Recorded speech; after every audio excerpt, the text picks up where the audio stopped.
ಆತ್ಮೀಯರು ಸರ್ ನೀವು. ಬಹಳ ಆತ್ಮೀಯರು ಮೇಡಮ್ಗೆ, ಒಡನಾಟ ಇದ್ದಂಥವ್ರು. ಇವತ್ತು ಅವ್ರನ್ನ ನಾವು ಕಳ್ಕೊಂಡಿದ್ವಿ, ಬಹಳ ದುಃಖದ ವಿಚಾರ. ಬರೀ ವಿ ಸರೋಜದೇವರು ಇವತ್ತು ನಮ್ಮಿಂದ ದೂರವಾಗಿದ್ದಾರೆ.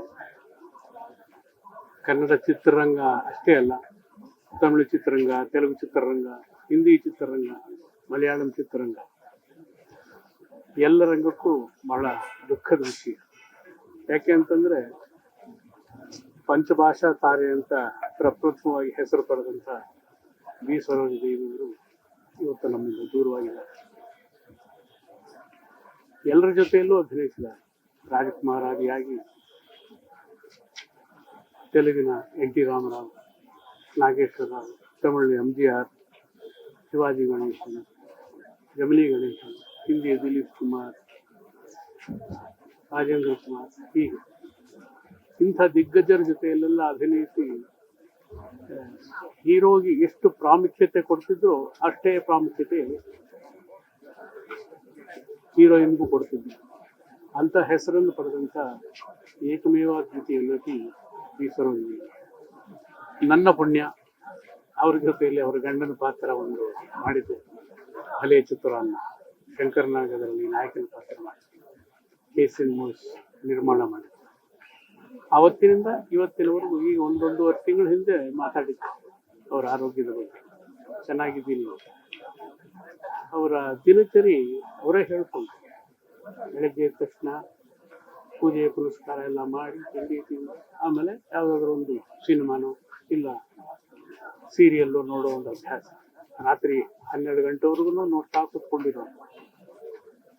ಆಮೇಲೆ ಎಲ್ಲ ಕಲಾವಿದರ ಅಭಿನಯವನ್ನು ಅವರು ಮೆಚ್ಚಿ ಅವರ ಪ್ರತಿಕ್ರಿಯಿಸ್ತಿದ್ರು. ಅಷ್ಟೊಂದು ಜ್ಞಾಪಕ ಶಕ್ತಿ ಇತ್ತು. ಅಂಥ ಒಬ್ಬ ಧೀಮಂತ ನಟಿ, ಪದ್ಮಶ್ರೀ, ಪದ್ಮಭೂಷಣ. ಕನ್ನಡ ಚಿತ್ರರಂಗಕ್ಕೆ ಅವರು 1954-55ರಲ್ಲಿ ಬಂದಿದ್ದು. ಹೊನ್ನಪ್ಪ ಭಾಗವತರವರ ಮಹಾಕವಿ ಕಾಳಿದಾಸ ಚಿತ್ರದಲ್ಲಿ ನಾಯಕಿಯಾಗಿ ಪ್ರವೇಶ ಮಾಡಿದರು. ಅದಾದ ನಂತರ ಅತ್ಯುತ್ತಮವಾದಂಥ ಕನ್ನಡ ಚಿತ್ರಗಳಲ್ಲಿ ಉದಾಹರಣೆ ಹೇಳಬೇಕು ಅಂದರೆ ಅಮರಶಿಲ್ಪಿ ಜಕಣಾಚಾರಿ, ವಿಜಯನಗರದ ವೀರಪುತ್ರ, ಭಾಗ್ಯವಂತ, ಇಂಥ ಅತ್ಯುತ್ತಮವಾದಂಥ ಚಿತ್ರಗಳಲ್ಲಿ ಅತ್ಯುತ್ತಮವಾದಂಥ ಪಾತ್ರಗಳನ್ನು ಮಾಡಿದ್ದಾರೆ. ಅಷ್ಟೇ ಒಳ್ಳೆಯ ಪಾತ್ರಗಳನ್ನು ತೆಲುಗು, ತಮಿಳು, ಮಲಯಾಳಂ ಮತ್ತು ಹಿಂದಿ ಚಿತ್ರಗಳಲ್ಲಿ ಮಾಡಿ ಭೇಷಣಿಸಿಕೊಂಡು ಕನ್ನಡಿಗರ ದುರ್ದೈವ ಇವತ್ತು ಅವರ 87ನೇ ವಯಸ್ಸಿನಲ್ಲಿ ನಮ್ಮಿಂದ ದೂರವಾಗಿದ್ದಾರೆ. ಹುಟ್ಟು ಸಾವು ಸಹಜ. ಹುಟ್ಟಿದ ಮೇಲೆ ಸಾವು ಬಂದೇ ಬರುತ್ತೆ. ಯಾವಾಗ ಬರುತ್ತೆ, ಹೇಗೆ ಬರುತ್ತೆ ಅಂತ ಹೇಳಕ್ಕಾಗಲ್ಲ.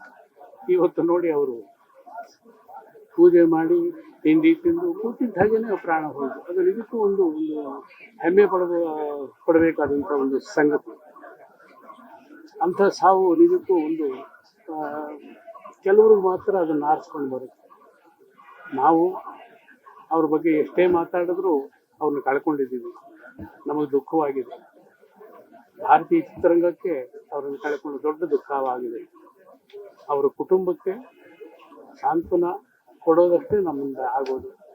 ಅವರ ಕುಟುಂಬದ ಎಲ್ಲ ಸದಸ್ಯರು ಅವರಿಗೆ ಆ ನೋವನ್ನು ಭರಿಸೋ ಶಕ್ತಿ ಭಗವಂತ ದಯಪಾಲಿಸಲಿ ಅಂತ ಈ ಮೂಲಕ ನಾನು ಹೇಳ್ತೀನಿ. ನಮಸ್ಕಾರ.